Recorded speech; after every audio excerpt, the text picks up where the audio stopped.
Hey guys, welcome back once again. So today in this video I'm going to list out a few risks involved in riding in a highway. The title of the video may seem contradicting, but there are quite a few things which are risky for, especially for motorcycle riders, if you are going to ride on the national highway. And as I say, we could lively see the first problem.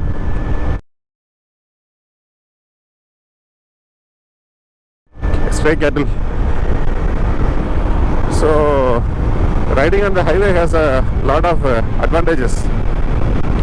The roads are good, the traffic density is very low, and the average speed which we can maintain will be very high. But even driving on the national highway has its fair share of disadvantages. So as I mentioned earlier, the first issue is the problem of stray cattle, especially in a country like India. We can see stray cattle everywhere, and the chances of the stray cattle entering our national highway is very, very high. Usually on a national highway, not just a motorcycle, any vehicle will be traveling at pretty high speeds, and imagine stray cattle crossing the road at those speeds. For a motorcycle it could be even fatal. So that is one disadvantage of riding in a national highway. And I don't know why today I could see a lot of stray animals on this highway. The second problem is for people who have done extensive riding on the highway, maybe knowing it. Riding on the highway may be fun for the first 150 or 200 kilometers, and after that it will get very much boring. That is, you will get a feeling of deja vu. That is, while riding on highway for 300 or 400 plus kilometers, you will get a feeling that you are seeing the places again and again. That is, you are traveling through the same stretch of the highway again and again. People will get that feeling because national highways look very similar. You don't cross through any towns or villages or any traffics. You will be riding through this open highway, and you will be having some toll collection booths here and there. That is where you will be slowing down. Other than that, you will be just simply riding, and riders will get that feeling that they are traveling through the same stretch of the highway, which will eventually lead to sleepiness. So when you are riding on a highway like this, there is a very good chance for you to fall asleep.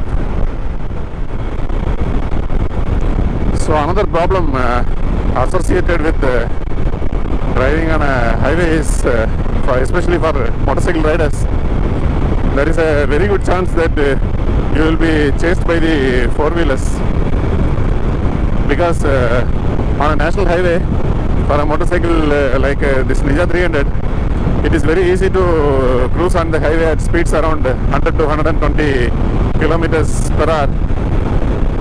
So that is almost the cruising speed of almost all the cars on our national highways.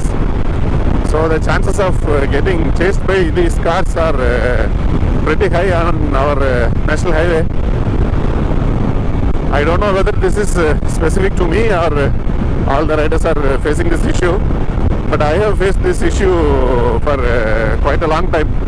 Even while riding on my ZX-10R, I used to get chased by cars that are almost half powerful as my ZX.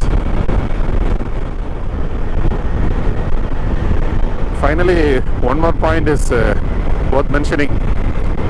So our highway has a lot of heavy vehicles, and in front of the heavy vehicles the motorcycles are just like indispensables.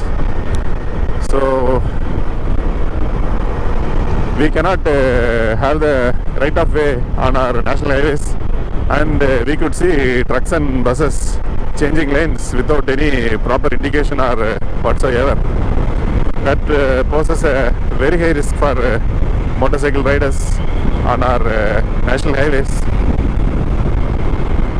But one thing I have to mention before finishing, though we have quite some risks while riding on the national highway, still we brave those risks and ride. That is the beauty of riding a motorcycle. So that's it for today, guys. Thanks for watching. See you all once again in another video.